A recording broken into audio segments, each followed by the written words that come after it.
Welcome to today's Explainer. We're diving straight into a fascinating framework from Snow 2 Fall Entertainment, put together for a project called the Discernment Lab.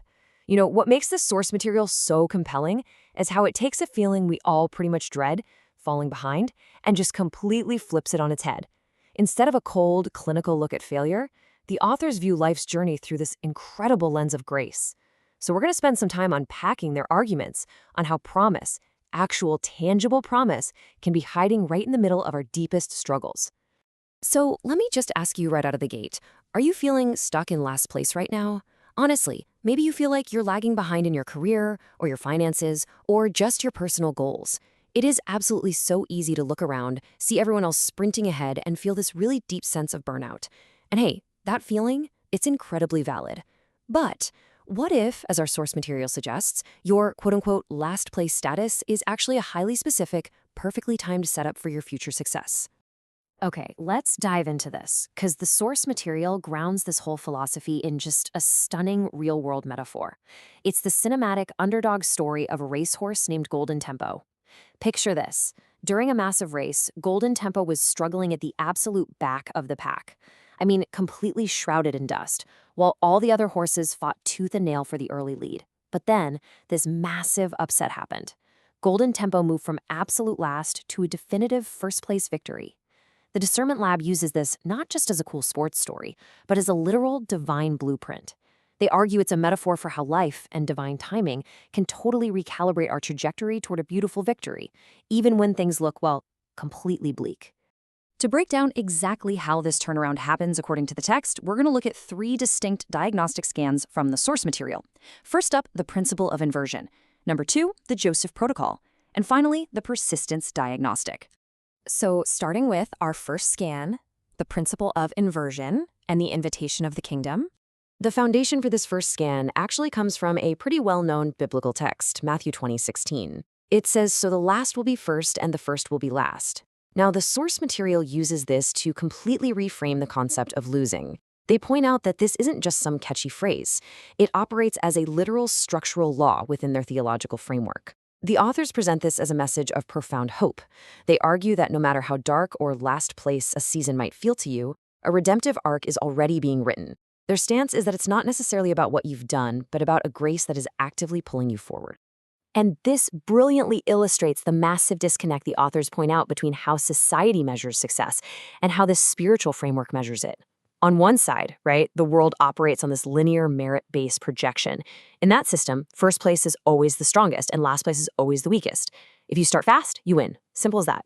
But the kingdom of God, according to this material, operates on an inverted scale.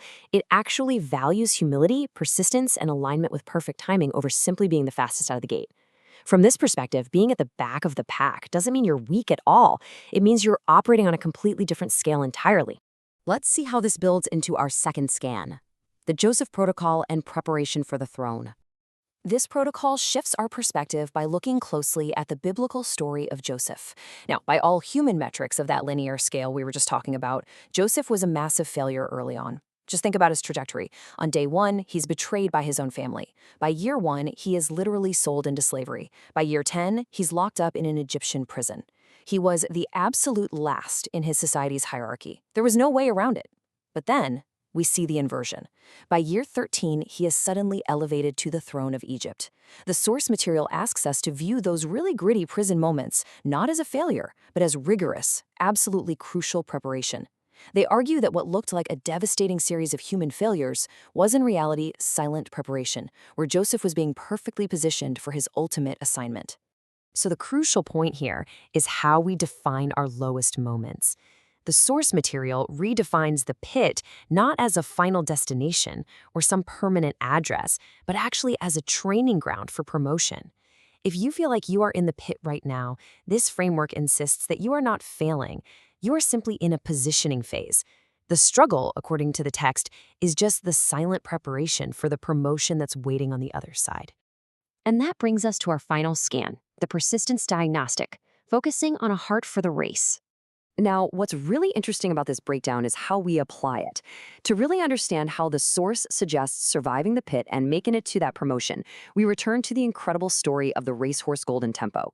We need to audit exactly how a steady pace overcomes a chaotic start. I mean, why did Golden Tempo win when absolutely all the odds said he shouldn't? Well, if we look at the front runners, they were entirely focused on the early lead. They burned all their energy right there in the chaos of the starting gate, just fighting to be seen as first immediately. But Golden Tempo, he was focused exclusively on the finish line. He maintained a sustained, highly disciplined pace.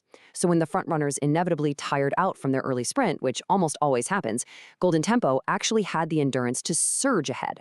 From that specific race, the source material extracts these really highly actionable keys to biblical persistence. First, focus on the finish line, not the starting gate. Seriously, it doesn't matter how messy your start was.